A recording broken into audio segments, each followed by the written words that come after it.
मेरा नाम सुनीता है और मेरी उम्र 20 साल है। मैं देखने में बहुत सुंदर हूँ और मेरी शादी को 4 साल हो चुके हैं। मेरे पति सरकारी नौकरी करते हैं, इसलिए हम शहर में शिफ्ट हो गए थे। मेरे सास ससुर गांव में रहते थे। मेरे पति सरकारी सेवा में थे, लेकिन वे देखने में अच्छे नहीं थे। मुझे तो वह बिल्कुल पसंद नहीं थे। वह बहुत काले थे और उम्र में मुझसे बड़े थे। मैं देखने में सुंदर थी और मुझे मेकअप करके पार्टी में जाना बहुत पसंद था। मैंने अपने पति की सैलरी देखकर ही उसे शादी की थी।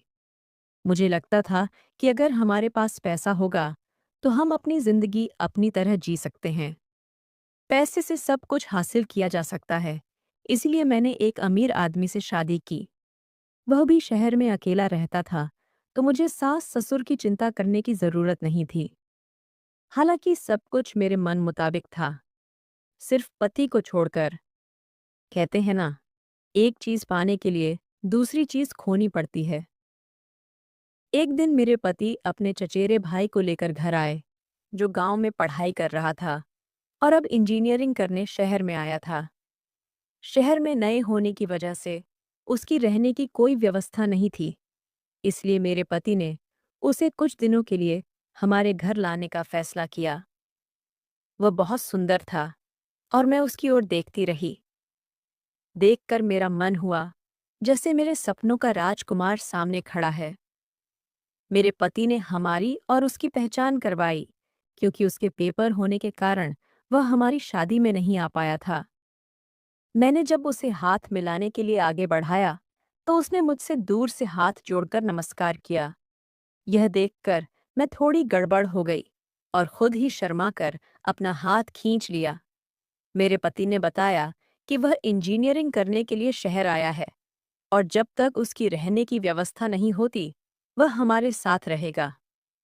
मैंने अपने पति से कहा, ठीक है, मुझे तो घर में बहुत बोरियत होती है आपके काम पर जाने के बाद। मेरा समय भी अच्छा बीतेगा। फिर मेरे पति ने उसकी रहने की व्यवस्था गेस्ट रूम में कर दी और मुझसे कहा, रोहन को जो चाहिए वह बताने की जिम्मेदारी अब तुम्हारी है, क्योंकि मैं तो दिन भर काम पर रहता हूँ। दूसरे दिन सुबह मैं जल्दी उठी, नहा के अच्छे से तैयार हुई और अपने कमरे से बाहर निकली। बाहर का दृश्य देखकर मैं हैरान रह गई, क्योंकि रोहन हॉल में एक्सरसाइज कर रहा था। उसके मजबूत शरीर को देखकर मेरी इच्छाएं जागृत होने लगी। तभी उसकी नज़र मुझ पर पड़ी और उसने जल्दी से शर्ट पहनकर अपने कमरे में चला गया। मैंने अपनी सभी इच्छाओं पर नियंत्रण रखते हुए उसके लिए नाश्ते में स्पेशल आलू पराठे बनाए। थोड़ी देर बाद मेरे पति और रोहन दोनों नाश्ता करने के लिए टेबल पर बैठे, लेकिन रोहन तो मेरी ओर देखने के लिए भी तैयार नहीं था। मुझे लग रहा था कि उसे मेरी ओर देखना चाहिए और एक नज़र में मुझसे प्यार कर लेना चाहिए, क्योंकि मैं इतनी खूबसूरत थी कि कोई भी आसानी से मुझसे प्यार में पड़ सकता था। लेकिन वह तो सिर्फ अपनी नज़रें नीचे रखकर नाश्ता कर रहा था। फिर मैंने ही उससे पूछा, रोहन, नाश्ता कैसा है? वो लजाते हुए बोला, भाभी, नाश्ता बहुत अच्छा है, धन्यवाद। इतना कहकर उसने अपना नाश्ता खत्म किया और तुरंत अपने कमरे में चला गया। कुछ समय बाद मेरे पति और रोहन दोनों जाने के लिए तैयार हो गए। तब मैंने रोहन से पूछा, रोहन, तुम पहले दिन से ही कॉलेज जा रहे हो क्या? तो उसने कहा, हाँ भाभी, मुझे अपनी रहने की भी व्यवस्था करनी है। ये कहकर मेरे पति और रोहन दोनों घर से बाहर निकल गए। उनके जाने के बाद पूरा दिन मैं सिर्फ रोहन के ही ख्यालों में खोई रही। मेरा ध्यान पूरे दिन सिर्फ घड़ी पर था। मुझे ऐसा लग रहा था कि जब शाम आएगी तब रोहन घर वापस आएगा। मुझे यकीन था कि आज नहीं तो कल वह जरूर मेरे खूबसूरती के जाल में फंस जाएगा और मेरे करीब आएगा। शाम को मैंने बहुत खूबसूरत शॉर्ट ड्रेस पहनी।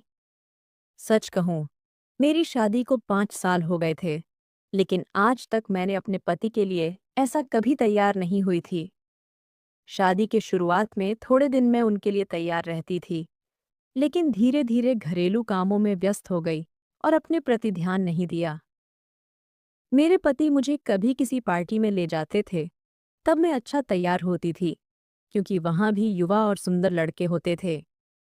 जब भी मैं अपने पति के साथ पार्टी में जाती थी, सब लोग मुझे हंसते हुए देखते थे और कहते थे, तेरी बीवी तो बहुत ही खूबसूरत है। उनकी बातें सुनकर मुझे अपने आप पर बहुत गर्व होता था और अपने पति पर गुस्सा आता था। फिर शाम को मेरे पति और रोहन घर आए। जब मैंने दरवाज़ा खोला तो मेरे पति मुझे देखकर खुश हुए, क्योंकि बहुत दिनों बाद मैंने इतनी अच्छी तैयारी की थी। लेकिन जिस रोहन के लिए मैंने इतना तैयार किया था, उसने मुझ पर एक नज़र भी नहीं डाली। वह सीधे अपने रूम में चला गया। उसकी इस हरकत से मुझे बहुत गुस्सा आया। मैं सोच रही थी कि वह खुद को समझता क्या है। इतनी सुंदर लड़की उसके सामने है और वह ऐसा कैसे व्यवहार कर सकता है।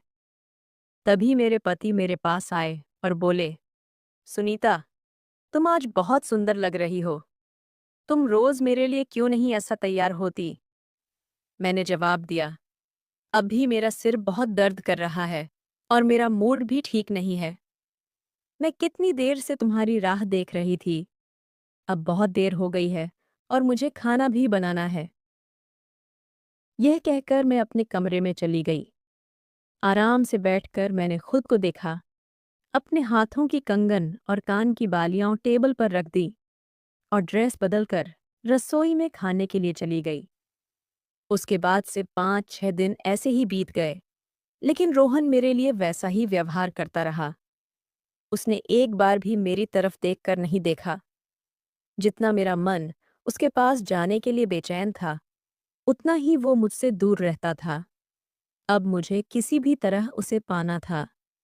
मेरे पास सिर्फ कुछ दिन बचे थे, क्योंकि अगर उसकी रहने की व्यवस्था कहीं और हो गई, तो मुझे उसे वापस पाने का मौका नहीं मिलेगा। और अगर वह मेरे प्रेम के जाल में फंस गया, तो मैं उसे यहाँ से जाने नहीं दूंगी। एक दिन मैं छत पर कपड़े डालने गई थी। तभी अचानक मेरे दिमाग में एक कल्पना आई। मैंने जानबूझकर सीढ़ी पर एक पैर मोड़ लिया और नीचे गिर गई। जैसे ही मैं सीढ़ियों से गिरी, मेरे पैर में चोट आई। मेरी चिल्लाने की आवाज़ सुनकर मेरे पति और रोहन दोनों दौड़ते हुए मेरे पास आए। मेरे पति मुझे गाड़ी में बैठाकर अस्पताल ले गए। डॉक्टर ने बताया कि मेरे पैर की हड्डी टूट गई है और मुझे प्लास्टर लगवाना पड़ेगा। यह सुनकर मेरे पति को बहुत बड़ा झटका लगा। वह मेरे लिए बहुत चिंतित थे, लेकिन मुझे उस दुख की बिल्कुल चिंता नहीं थी। मेरा सिर्फ एक लक्ष्य था, रोहन को पाना। घर आने के बाद मेरे पति ने कहा कि डॉक्टर ने 20 दिन तक प्लास्टर रखने की सलाह दी है। उन्होंने कहा, मैं इतने दिनों की छुट्टी नहीं ले सकता। अब तुम किसकी देखभाल करोगी? तुम तो एक जगह से दूसरी जगह भी नहीं जा सकती। तब रोहन ने कहा, भाई, तुम चिंता मत करो। जब तुम काम पर जाओगे, तब मैं भाभी की देखभाल कर लूंगा। ये सुनकर मेरे पति को राहत मिली। उन्होंने कहा, भगवान की तरह तुम दौड़ कर आए हो। अब मैं अपनी चिंता छोड़कर काम पर जा सकता हूँ। फिर वह अपने काम पर चले गए। अब मेरे पास यह सुनहरा मौका था। मैं अपने कमरे में थी और रोहन हॉल में अपने मोबाइल पर व्यस्त था। मैंने उसे आवाज़ दी और अपने कमरे में बुलाया। वह तुरंत मेरे कमरे में आया। मैंने कहा, मुझे यहाँ बैठकर बहुत बोरियत हो रही है।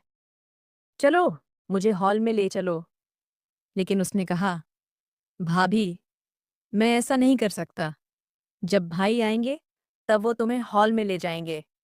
अगर तुम्हें कुछ चाहिए, तो मुझे बता दो, मैं लेकर आऊंगा। उसकी इस बात पर मैं कुछ नहीं कह सकी।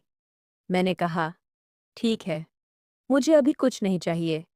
जब ज़रूरत होगी, तब मैं तुम्हें बुला लूंगी। मेरी बात सुनकर वह फिर से हॉल में चला गया। मुझे उस पर बहुत गुस्सा आ रहा था। जिसके लिए मैंने खुद को चोटिल किया, वह मेरे बारे में इतना कम सोच रहा था। दूसरे दिन मैंने जानबूझकर बिस्तर से गिरने का नाटक किया और जोर से चिल्लाने लगी। वो तुरंत मेरे कमरे में दौड़ता हुआ आया और मुझे गिरा हुआ देखकर मुझे सहारा देने लगा। उसने मेरा एक हाथ अपने कंधे पर रखा और दूसरा हाथ मेरी कमर पर। उसके स्पर्श से मुझे बेचैनी हो रही थी। मुझे ऐसा लगता था जैसे मैं उसकी बाहों में खो जाऊं। उसने मुझे उठाकर बेड पर बिठाया और पूछा, क्या तुम्हें कहीं चोट लगी है? मैंने कहा, नहीं, मुझे कहीं नहीं लगी। फिर उसने कहा, ठीक है, तुम अपनी देखभाल करो, और कमरे से बाहर चला गया। अब उसके स्पर्श ने मुझे बेचैन कर दिया था। मुझे उसके बिना कुछ नहीं सूझता था। मैंने रोज बिस्तर से गिरने का नाटक करना शुरू कर दिया, और वह मेरे लिए भाग कर आता और मुझे बेड पर बैठा देता। इस तरह 20 दिन ऐसे ही निकल गए। फिर मेरे पति मुझे अस्पताल लेकर गए। डॉक्टर ने प्लास्टर हटा दिया और कहा कि मेरा पैर अब ठीक हो गया है। मेरे पति को बहुत खुशी हुई, लेकिन मुझे अब रोहन के पास जाने का मौका नहीं मिल रहा था।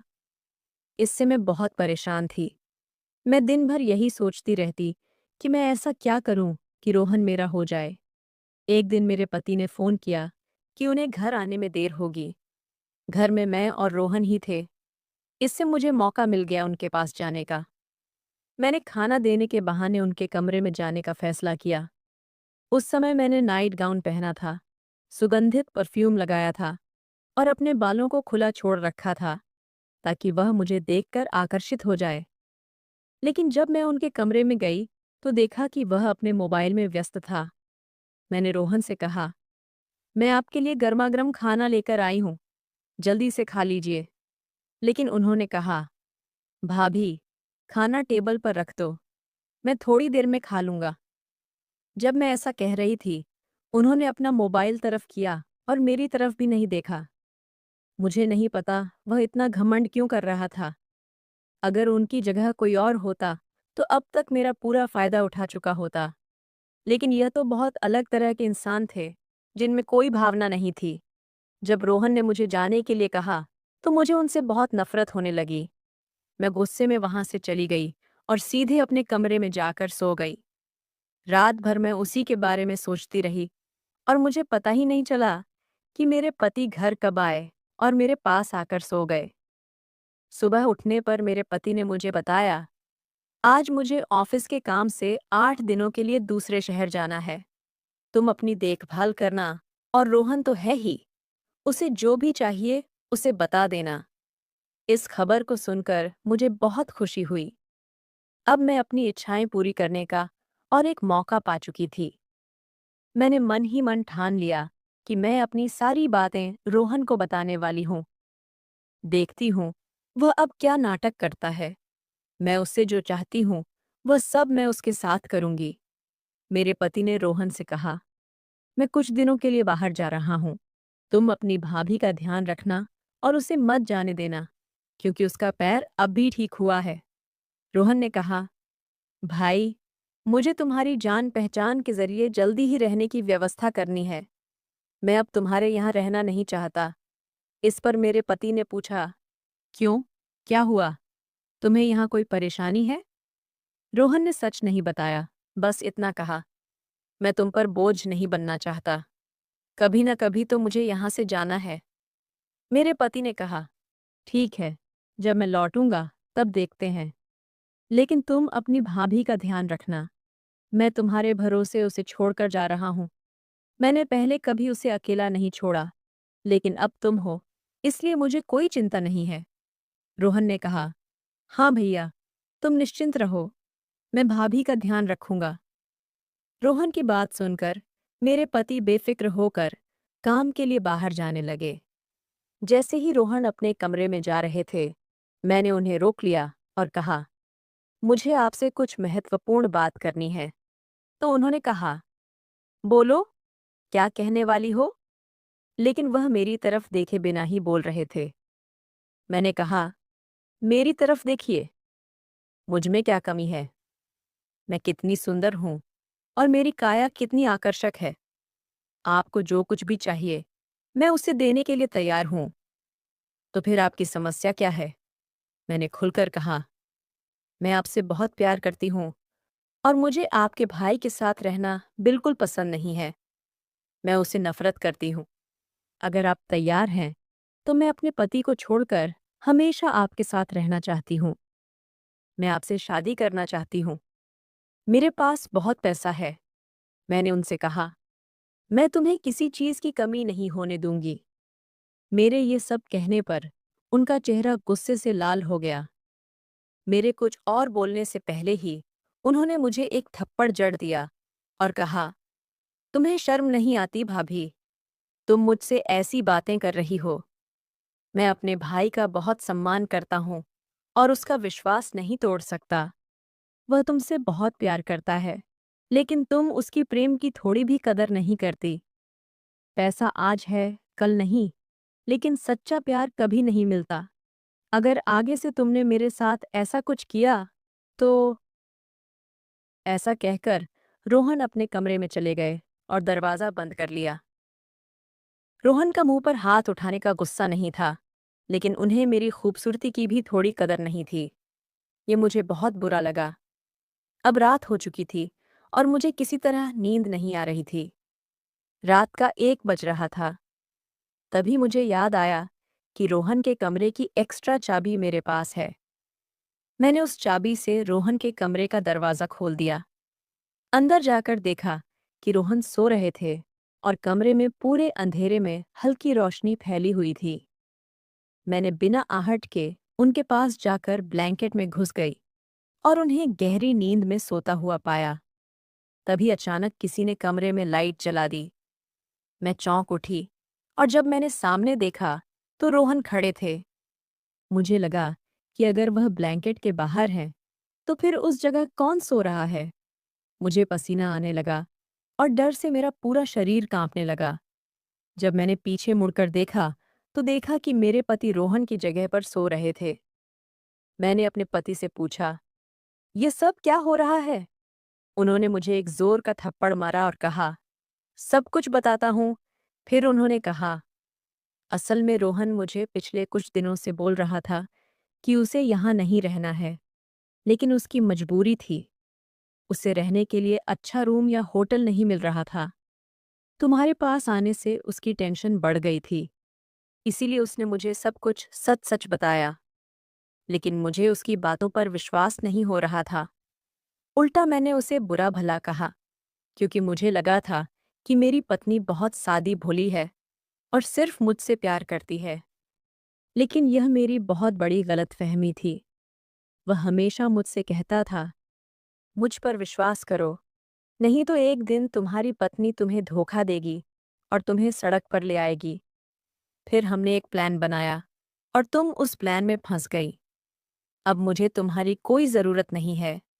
तुम्हारे साथ रहने से बेहतर मैं किसी गरीब लड़की के साथ अच्छा जीवन बिताना चाहूँगा। ऐसा कहकर मेरे पति ने मुझे घर से निकाल दिया। अब मेरे पास सिर्फ पछताने के सिवा कुछ नहीं बचा था। दोस्तों, अगर आपको यह कहानी पसंद आई हो, तो वीडियो को लाइक करें और चैनल को सब्सक्राइब करें।